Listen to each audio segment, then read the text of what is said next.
దేవుని నామాన మహిమ కలుగును గాక. హల్లెలూయా. మరి ఈ దినపు వాగ్దానం, నా గొర్రెలు నా స్వరమైనను, నేను వాటిని ఎరుగుదును, అవి నన్ను వెంబడించును. యోహాను సువార్త 10:27 వచనంలో ఈ మాట ఇవ్వండి. నా గొర్రెలు నా స్వరమును, నేను వాటిని ఎరుగుదును. మనం దేవుని స్వరం విన్నప్పుడు దేవుడు మనం తెలుసుకుంటాడు. అప్పుడు తెలుసుకున్నప్పుడే మనం ఆయన వెంబడిస్తాం.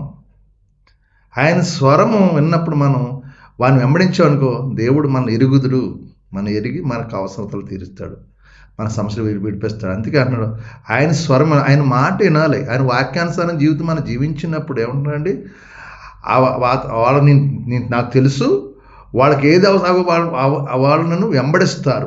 వాళ్ళు నన్ను వెంబడిస్తారు. దేవుని వెంబడించామనుకో, మన జీవితంలో ఆశ్చర్యకారాలు, అద్భుతకారాలు, మెరాకిల్స్ జరుగుతాయి. కాబట్టి నా గొర్రెలు నా స్వరమేను, నేను వాటిని ఎరుగుదు, అవి నన్ను వెంబడించును. నేను వాటికి నిత్య జీవించును కనుక అవి ఎన్నటికీ నశింపవు. ఆ స్వరమేను, ఆయన వెంబడించిన మనకు ఆయన నిత్య జీవిస్తాడంట. అవి ఎన్నటికీ నశించిపోవు. ఎవడు వాడిని నా చేతిలో అపహరించడు. దేవుని చేతులు మనం ఉంటే దుష్టుడు మన అపహరించడు.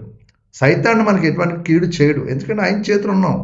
ఆయన బలిష్టమైన చేతి దేని మనసు కలిగి ఉన్నాం కాబట్టి ఏమంటున్నాడండి, మనల్ని అపహరించి. అందుకే ఆయన వెంబడించామంటే మనకు నిత్యజీవం వస్తే అవి ఎన్నటికి నశించిపోము. ఎవడను ఆయన చేతి నుంచి మనల్ని అపహరించడు. కాబట్టి ఆయన చేతి కింద ఉందాం, ఆయన స్వరం మీద ఆయన మాటలు పడదాం, ఆయన చిత్తం నెరవేర్చి వాక్యానుసారం జీవించినప్పుడు మనం నిత్యజీవం కలుగును గాక.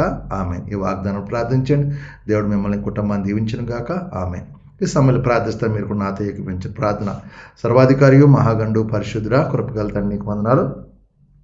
ఇదిగోనైనా మరొక నూతన దినం దాచి దినమంతా మమ్మల్ని మా చేతి పనులు దీవించి, మనతోటి పని వారిని, మా పని భారం ఒత్తులు లేకుండా సహాయించి, మాకున్న బలహీనతలు ముట్టండి, స్వస్థపరచండి. హాస్పిటల్ ఐసీలు బట్టి ముట్టండి, స్వస్థపరచండి. కుటుంబ సమస్యలతో బాధపడుతూ విడుదల తెచ్చండి. బంధకాలను విడిపించండి. తాగుడు వ్యసనాలు దూరపరచండి.